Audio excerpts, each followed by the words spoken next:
오늘 아침 하나님께서 저희들에게 주시는 말씀은 우리 신약성경 170면 요한복음 13장 12절에서 17절까지의 말씀입니다. 신약성경 170페이지 요한복음 13장 12절에서 17절까지의 말씀을 제가 봉독합니다. 하나님의 말씀을 경청하시기 바랍니다. 그들의 발을 씻으신 후에 옷을 입으시고 다시 앉아 그들에게 이르시되 내가 너희에게 행한 것을 너희가 아느냐? 너희가 나를 선생이라 또는 주라 하니 너희 말이 옳도다. 내가 그러하다. 내가 주와 또는 선생이 되어 너희 발을 씻었으니 너희도 서로 발을 씻어주는 것이 옳으니라. 내가 너희에게 행한 것 같이 너희도 행하게 하려 하여 본을 보였노라. 내가 진실로 진실로 너희에게 이르노니 종이 주인보다 크지 못하고 보냄을 받은 자가 보낸 자보다 크지 못하나니 너희가 이것을 알고 행하면 복이 있으리라. 아멘.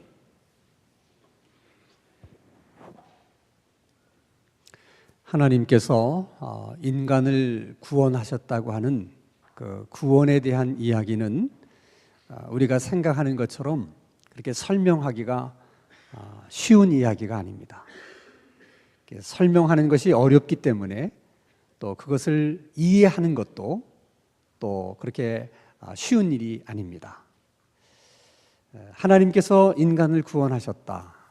그 이야기를 기록한 것이 성경입니다. 우리가 잘 아는 것처럼 성경은 구약 성경이 39권, 신약 성경이 27권, 모두 66권이 됩니다. 그 내용이 적지 않은 분량이에요. 하나님께서 인간을 구원하셨다는 얘기를 설명하는데 그렇게 많은 분량의 설명이 꼭 필요한 것일까? 왜 그렇게 많은 분량의 설명이 있어야 되는 것일까? 그만큼 구원에 대한 이야기를 설명하는 것이 쉽지 않기 때문에 그런 것입니다. 그것은 우리들도 마찬가지예요. 우리가 이처럼 매 주일날마다 나와서 다른 얘기를 듣는 것이 아니고 하나님의 성경의 말씀을 듣습니다. 그렇게 10년을 듣고 20년을 듣고 30년 아니 40년 50년을 들은 사람들도 있는데 누구 하나 내가 말씀을 50년 동안 들었더니 하나님이 말씀하시는 구원이라고 하는 거 이런 것이구나. 내가 이제야 분명히 알았고 확실히 알았고 내가 모든 것을 알았다. 이렇게 말할 수 있는 사람이 얼마나 있겠습니까? 이렇게 어려운 이야기가 구원의 이야기입니다. 이렇게 어려운 구원의 이야기를 그나마 아주 쉽게 설명해 주는 말씀이 오늘 본문의 말씀이에요. 그래서 이 본문의 말씀이 우리들에게는 너무 소중하고 또 귀한 말씀입니다. 오늘 본문의 말씀의 내용은 예수님께서 12제자와 함께 유월절 식사를 나누면서 그 자리에서 일어났던 일에 대한 이야기입니다. 유월절은 이스라엘 백성들에게서는 특별한 날입니다. 그 옛날 이스라엘 백성들이 애굽의 노예로 살다가 해방을 받은 날이고 그리고 구원을 받은 날입니다. 그 날을 기념하는 날이 유월절입니다. 그래서 예수님도 다른 이스라엘 사람들처럼 그 날을 기념하기 위해서 지금 예수님의 12제자와 함께 유월절 저녁 식사를 나누고 있는 것입니다. 그 식사가 끝나고 그 밤이 지나면 그 옛날 이스라엘 백성들의 맏아들을 위해서 장자를 위해서 말없이 희생되었던 어린 양처럼 예수님이 모든 인간을 대신해서 죄인들을 대신해서 희생양으로 십자가에 매달리셔야 되는 것입니다. 하나님의 아들이 죽는다는 것. 그것도 하나님의 아들이 십자가에 매달려서 죽는다는 것을 제자들에게 어떻게 설명을 해야 되는 것입니까? 어떻게 설명을 해야 제자들이 그것을 이해할 수가 있겠습니까? 그래서 예수님께서 제자들의 발을 씻기시기 시작하는 거예요. 예수님은 내일 있을 십자가의 의미가 무엇인지를 제자들의 발을 씻기는 것으로 설명하고 싶었던 거예요.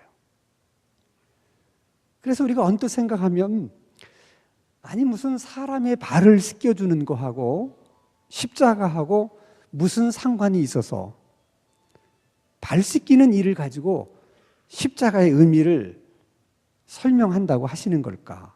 그게 정말 가능할까? 그것을 알기 위해서는 인간이 어떻게 해서 타락하게 됐는지, 인간이 왜 타락하게 됐는지를 먼저 우리가 생각해 봐야 됩니다. 자, 인간의 타락은 하나님께서 절대 따먹었으면 안 된다고 금한 선악과를 아담과 이브가 따먹으면서부터 타락을 하게 된 것입니다. 왜 아담과 이브는 하나님께서 절대 따먹으면 안 된다고 명한 선악과를 따먹었을까? 창세기 3장 15절에 보면 하나님처럼 되고 싶었다. 그것이 선악과를 따먹게 된 동기라고 성경은 말하고 있습니다. 그러면 아담과 이브는 왜 하나님처럼 되고 싶었던 것일까? 여러분, 우리가 어떤 사람처럼 되고 싶을 때가 있죠. 지금도 많은 청소년들이 박인비처럼 되고 싶어서 열심히 골프에 입문을 해서 운동하는 학생들이 참 많이 있습니다. 왜 그들은 박인비처럼 되고 싶은 것입니까?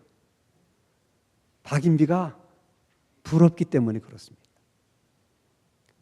세계 무대에 나가서 당당하게 싸워서 올림픽에 금메달을 따는 그런 박인비의 모습이 너무 멋있기 때문에 자기도 박인비처럼 그렇게 되고 싶어서, 그래서 박인비처럼 되고 싶은 거예요. 그것은 여러분 아담과 이브도 마찬가지. 하나님처럼 되고 싶었다는 것은 하나님이 부러웠던 거예요. 그러면 아담과 이브의 눈에 어떤 모습이 그처럼 하나님의 모습이 부럽게 보였을까? 그것은 모든 피조물들이 다 하나님 앞에 복종하고 그 하나님을 경배하고 그 하나님 앞에 영광을 돌려드리는 그 모습이 부러운 거예요. 그러면 여러분, 왜 모든 피조물들은 하나님 앞에 굴복하는 것입니까? 왜 모든 피조물들은 하나님을 경배하고 하나님께 영광을 돌려드리는 것이겠습니까? 그것은 하나님이 두려워서가 아니에요. 하나님의 힘이 무서워서 그러는 것이 아닙니다. 물론 하나님에게는 힘이 있어요. 그러나 그 힘은 사랑의 힘입니다. 하나님은 이 천지를 창조하실 수 있을 만큼 전능하신 분이에요. 그 전능은 사랑으로 충만한 전능함이십니다. 하나님이 전능하시기 때문에 이 세상을 말씀으로 다 창조하셨지만은 그것은 힘으로만 창조한 것이 아니에요. 그것은 사랑으로 창조를 하신 것입니다. 그래서 하나님이 창조한 모든 것은 다 선한 거예요. 하나님의 사랑으로 창조되었기 때문에 그런 것입니다. 하나님은 사랑으로 모든 것을 창조하셨을 뿐만 아니라 본인이 창조한 모든 피조 세계를 지금도 사랑으로 통치하고 계시고 사랑으로 다스리고 계세요. 그래서 모든 피조물들은 그 하나님의 사랑 앞에 굴복하는 것이고 그 사랑을 경배하는 것이고 그 사랑에 영광을 돌려드리는 것입니다. 하나님이 인간을 처음 만드실 때 하나님이 갖고 계셨던 생각은 이런 거예요. 흙을 빚어서 생기를 불어넣으십니다. 생기를 불어넣으신다는 것은 하나님의 생명을 주셨다는 거예요. 인간 안에 하나님의 생명이 있기 때문에 그것을 하나님의 형상이라고 말하는 것입니다. 그 하나님의 생명 안에 하나님의 사랑이 있는 거예요. 하나님의 능력 안에 하나님의 사랑이 있듯이 하나님의 생명 안에도 하나님의 사랑이 있는 거예요. 그래서 성경은 하나님은 사랑이라고 말씀하시는 것입니다. 그 사랑으로, 그 하나님의 생명으로 하나님이 만든 모든 자연을 인간이 하나님의 마음으로 다스려 주기를 원했어요. 그런 마음으로, 그런 사랑으로 이 자연을 다스릴 때, 그때 이 자연은 알아서 인간에게 순복하게 되는 것이고, 그리고 인간을 존중하게 되는 것입니다. 그런데 마귀는 그런 사실을 왜곡시키는 거예요. 모든 피조물들이 하나님의 사랑 때문에 하나님 앞에 영광을 돌려드리는 것이고 하나님 앞에 굴복하는 것이 아니라 하나님의 무서운 힘 때문에, 그래서 모든 피조물들이 하나님을 섬기는 것이다. 내가 하나님처럼 모든 피조물로부터 섬김을 받으려면, 그리고 경배를 받으려면 너도 하나님 같은 힘이 있어야 된다. 네가 선악과를 따먹으면 너에게도 하나님에게 있는 동일한 힘을 네가 갖게 된다. 그래서 여러분 따먹은 거예요. 마귀는 그때만 사실을 왜곡하는 게 아니라 지금도 끊임없이 사람들에게 그 사실을 왜곡시킵니다.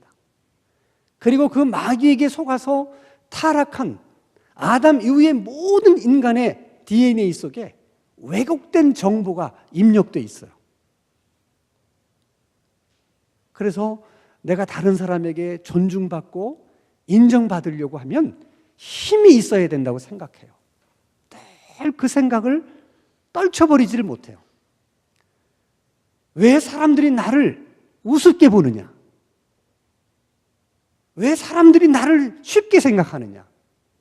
다 내가 힘이 없기 때문이라고 우리는 그렇게 생각합니다.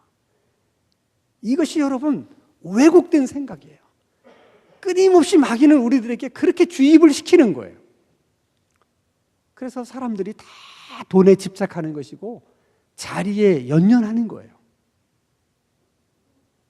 불행한 것은 하나님을 모르는, 하나님을 믿지 않는 세상 사람들만 그런 것이 아니고 교회를 다니면서 하나님을 믿는 사람들도 그런 생각 속에서 신앙생활을 한다는 거예요. 그래서 우리가 기도해요. 하나님, 나도 좀 복을 주셔서 부자가 좀 되게 해주세요. 내게도 하나님 좀 강력한 힘을 주세요. 그렇게 구하는 것 자체가 잘못된 것은 아니지만 구하는 동기가 문제가 되는 거예요. 내가 돈이 없어서 늘 이렇게 서름받고 삽니다. 내가 힘이 없어서 내가 이렇게 업신여김을 받고 삽니다. 하나님, 이런 내가 불쌍하지도 않습니까? 하나님, 나도 좀 제대로 사람들 앞에 목에 힘주고 살 수 있도록 내게도 뭔가를 주어보세요. 좀 돈을 주든지 힘을 주든지 뭘 좀 주세요. 다 우리는 그렇게 구합니다. 오죽하면 섬기라고 주신 교회의 직분, 목사라는 직분, 장로라는 직분, 권사라는 직분, 집사라는 직분조차도 섬김을 받으려고 하는 수단으로 생각한다는 거예요. 아무도 그렇게 말한 적이 없는데 그냥 알아서들 섬김받는 수단으로 직분을 만들어 간다는 거예요. 그것이 우리 안에 깊이 왜곡되어 있는 정보 때문에 그런 것입니다. 그래서 주님이 그게 아니다, 그런 것이 아니다, 그것을 설명하는 것이 구원에 대한 이야기예요. 자, 여러분, 예수님이 제자들의 발을 씻기게 된 그 배경을 한번 생각해 보세요. 유대인의 관습에 의하면 식사하기 전에 손발을 씻는 것은 오래된 전통입니다. 특히 유월절과 같은 큰 식사를 할 때는 반드시 손발을 씻어야 돼요. 근데 그들이 저녁 식탁에 앉기 며칠 전에 자기들끼리 다퉜어요. 예수님이 뭐 때문에 다투느냐 물었더니 우리 중에 누가 더 높으냐? 그걸 가지고 서로 다툰 거예요. 누가 더 크냐? 그래서 예수님이 그들을 야단칩니다. 그렇게 예수님에게 야단을 맞았음에도 불구하고 지금 유월절 식사를 하는 그 자리에 와서도 그들은 그 생각을 버리지 못해요. 누가 크냐? 사실 발을 씻기는 것은 종이 주인의 발을 씻기는 것이고, 종이 손님의 발을 씻기는 것이고, 종이 없으면 낮은 사람이 높은 사람의 발을 씻겨주는 것입니다. 근데 제자들은 누가 더 높으냐? 서로 눈치를 보느냐고 정작 예수님의 발조차도 씻겨드리지를 못한 것입니다. 그래서 예수님이 그들의 발을 씻기기 시작하는 거예요. 한 사람씩 발을 씻기다가 베드로 차례가 됐습니다. 베드로가 얘기합니다. 예수님, 제 발은 씻기실 수가 없습니다. 어떻게 선생님이 제자의 발을 씻기실 수가 있습니까? 절대로 안 됩니다. 베드로의 말은 맞는 얘기예요. 100번 옳은 얘기입니다. 적어도 그 시대의 윤리 도덕이 물구나무 섰지 않는다면 그런 일은 있을 수 없는 일입니다. 있어서도 안 되는 일입니다. 그런데 그 일을 주님이 지금 하고 계신 거예요. 그 일만 그렇습니까? 인간이 하나님의 아들을 십자가에 매다는 일은 있을 수 있는 일이에요? 그 일도 있을 수 없는 일입니다. 그 일도 있어서는 안 되는 일입니다. 그런데 그 일을 주님이 하시는 거예요.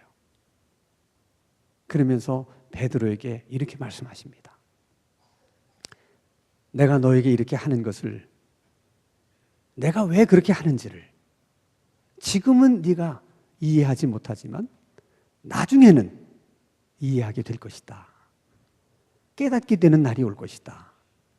그것은 십자가 이후의 일을 예수님이 미리 말씀하시는 거예요. 그리고 무겁게 말씀하십니다.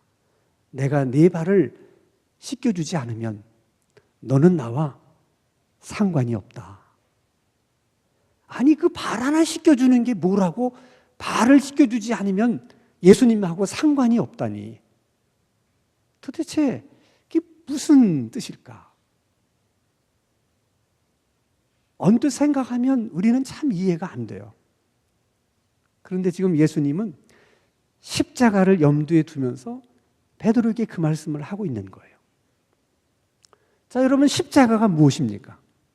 하나님의 사랑입니다. 하나님의 사랑이 밖으로 드러난 것이 십자가예요. 하나님은 그 사랑으로 인간들을 용서하시고 그 사랑으로 인간들을 구원하는 것입니다. 인간의 입장에서는 그 하나님의 사랑을 받는 것으로 구원을 받는 것입니다. 예수님의 그 사랑이 밖으로 드러난 것이 제자들의 발을 씻겨주는 것입니다. 있을 수 없는 일이지만 주님의 사랑이 그 일을 하게 하신 거예요. 그것을 거절하면, 그것을 받아들이지 못하면 너는 나하고 아무리 상관이 없다. 지금 주님이 그렇게 말씀하시는 거예요. 이 일이 얼마나 중요한지를 예수님이 제자들에게 가르쳐주고 싶으셨어요. 그래서 요한복음 13장, 우리 우리 14절 한번 15절을 한번 같이 읽겠습니다. 시작. 내가 너희에게 행한 것 같이 너희도 행하게 하려 하여 본을 보였노라. 이 일이 너무 중요하기 때문에 내가 말로 이 일을 해야 된다, 이렇게 내가 말로만 가르치질 않고 내가 직접 시범을 보였다. 내가 너희들에게 행한 것처럼 똑같이 너희들도 그렇게 행해라. 왜 예수님이 충분히 말씀으로도 가르칠 수 있는데 그렇게 시범까지 보이면서 말씀하시는 것일까? 그만큼 그것이 중요한 일이기 때문에 그런 거예요. 얼마나 중요한 일이길래? 그것을 요한복음 13장 17절에서 예수님이 이렇게 말씀하십니다. 같이 읽습니다. 시작. 너희가 이것을 알고 행하면 복이 있다. 이것을 알고 너희가 행하면 뭐가 있어요? 복이 있다. 아니, 왜 무슨 복이 있다는 것일까? 남의 발을 씻겨주면 떼돈을 벌게 해주시겠다는 걸까? 남의 발을 씻겨주면 아프던 병을 다 하나님이 낫게 해주시겠다는 것일까? 남의 발을 씻겨주면 내 안에 있는 소원을 다 이루어주신다는 뜻일까? 예수님은 도대체 어떤 의미로 이것을 알고 행하면 복이 있다고 말씀하시는 것일까? 자, 여러분, 우리가 구원받았다라는 말을 여러 가지로 표현을 해요. 구원받았다는 말을 우리가 영생을 얻었다, 그렇게도 얘기합니다. 영생이란 그저 영원한 생명이라고 하는 의미만이 아니라 그 영원한 생명이 하나님의 생명을 부르는 말이에요.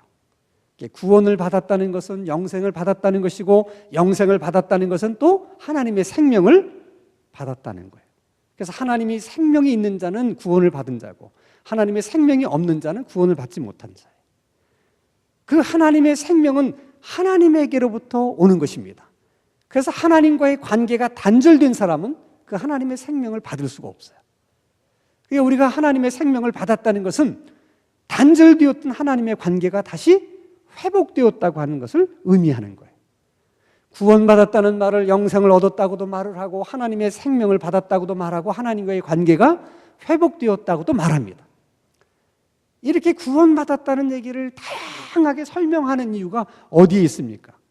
그만큼 구원을 설명하는 것이 어렵기 때문에 그런 거예요. 그런데 하나님이 우리에게 주신 그 하나님의 생명은 그냥 있는 그대로 있는 생명이 아니라는 것입니다. 그래서 예수님이 말씀하십니다. 내가 온 것은 양으로 생명을 얻게 하고 더 풍성히 얻게 하려 합니다. 생명은 그냥 가만히 있을 수도 있지만 그 생명이 풍성해질 수도 있다는 거예요. 그래서 예수님이 밀 하나가 땅에 떨어져 죽으면 그 생명이 많은 열매를 맺는다. 어떤 생명은 30배가 되는 생명도 있고 60배가 되는 생명이 있고 100배가 되는 생명이 있다는 거예요. 생명은 가만히 있는 것이 아닙니다. 예를 들어 여러분이 가지고 다니는 핸드폰을 보십시오. 핸드폰의 생명은 배터리입니다. 아무리 비싼 핸드폰도, 기능이 많은 핸드폰도 배터리가 방전되면 쓸 수가 없어요. 그러니까 여러분, 충전해서 쓰는 거죠. 배터리가 충전이 될 때 아주 꽉 차게 충전된 것을 우리가 아주 100% 충전이 됐다, 그렇게 말합니다. 핸드폰 배터리가 100% 충전이 됐을 때는 할 수 있는 게 많아요. 영화도 볼 수 있고, 인터넷도 할 수 있고, 뭐 유튜브도 볼 수 있고, 전화도 걸 수 있고, 문자도 보낼 수 있고, 뭐든지 할 수 있습니다. 근데 배터리가 5% 내지 3%가 남으면 영화를 못 봅니다.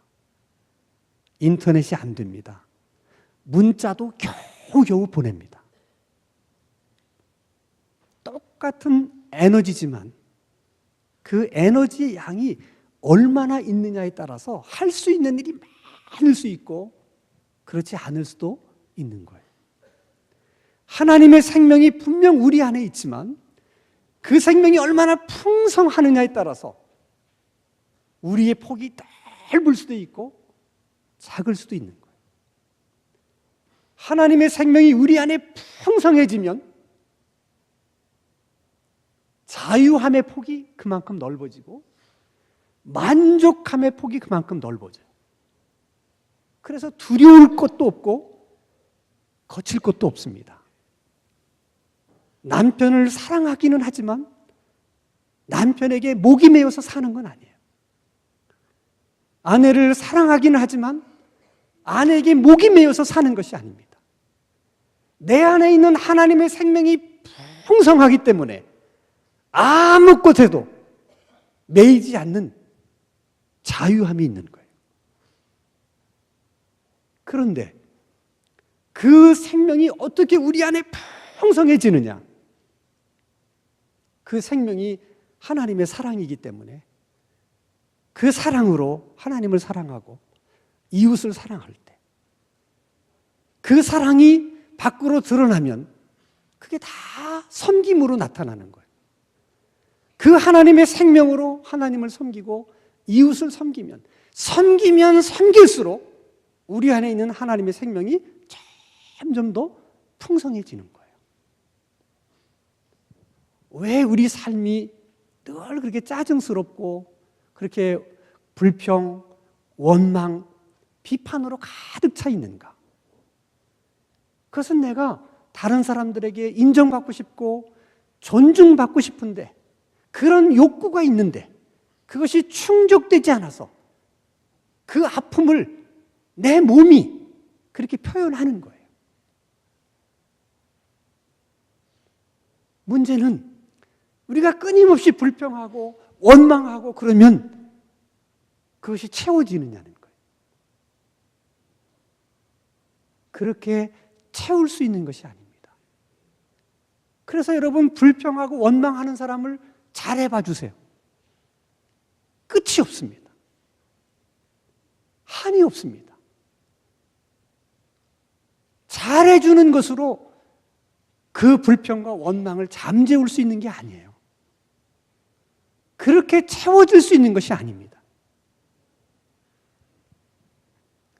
우리는 끊임없이 채워지지 않는 우리들의 욕구를 다 힘이 없는 탓이라고 스스로 자책하면서 스스로 열등감을 가져요.